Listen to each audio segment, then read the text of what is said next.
बिस्मिल्लाहिर्रहमानिर्रहीम। अस्सलाम वालेकुम। आप देख रहे हैं साहिबान न्यूज़ और मैं हूं आपकी मेज़बान नाइला भट्टी। शामिल करेंगे अहम खबर। हमारे ब्यूरो चीफ अमीन फैज के मुताबिक सऊदी अरब के दारुल-हुकूमत रियाज में रियाज मीराथन के 5वें एडिशन का इनेकाद शानदार अंदाज में किया गया, जिसमें हज़ारों मुकामी और बैनुल अक़वामी रनर्स ने शिरकत की। ये इवेंट सऊदी अरब में सेहतमंद तर्ज ज़िंदगी, जिस्मानी सरगर्मी और खेलों के फ़रोग़ की एक नुमाया मिसाल बन चुका है। Saudi sports for all federation के सदर शहजादा खालिद बिन वलीद बिन तलाल ने इस मौका पर कहा कि रियाज मीराथन अब सऊदी माशरती ज़िंदगी का मुस्तकिल हिस्सा बन चुकी है।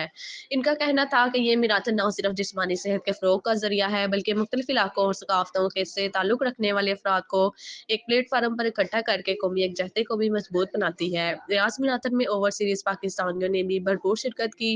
Engineer Suleman Rashid, engineer अदीस Ahmad, engineer वक़ार अहमद समेत पाकिस्तानी कम्युनिटी की बड़ी तादाद ने इवेंट में हिस्सा लिया और सेहतमंद सरगर्मियों के फ़रोग़ में अपना किरदार अदा किया। बच्चों की कैटेगरी में पाकिस्तानी बच्चों नवेरा सुलेमान, हाशिर सुलेमान और हारिस सुलेमान ने शानदार कारकर्दगी का मुजाहिरा करते हुए मेडल्स हासिल किए, जिस पर पाकिस्तानी कम्युनिटी ने खुशी और फ़ख्र का इजहार किया। रियाज मैराथन के इनेकाद में वज़ारत खेल, सऊदी ओलंपिक और Paralympic committee, Saudi athletics federation, national event centre, Riyadh municipality, शाही कमीशन बराए रियाज शहर और सऊदी टूरिज्म अथॉरिटी समेत मुतअद्दिद सरकारी इदारे शरीक हैं, जो इवेंट की कामयाबी में अहम किरदार अदा कर रहे हैं। इस मौका पर शुरा का कहना था कि स्पोर्ट्स और वेलनेस इवेंट्स न सिर्फ माशरे में सेहतमंद तर्ज ज़िंदगी को फ़रोग़ देते हैं, बल्कि मुख्तलिफ सकाफ़तों और समाजी तबक़ात को करीब लाकर कौमी हम आहंगी और यकजहती को भी मजबूत बनाते हैं।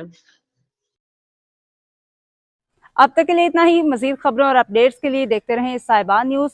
हमारे चैनल को लाइक करें, सब्सक्राइब करें और शेयर करें। जुड़े रहें हमारे साथ और देखते रहें साहिबान न्यूज़।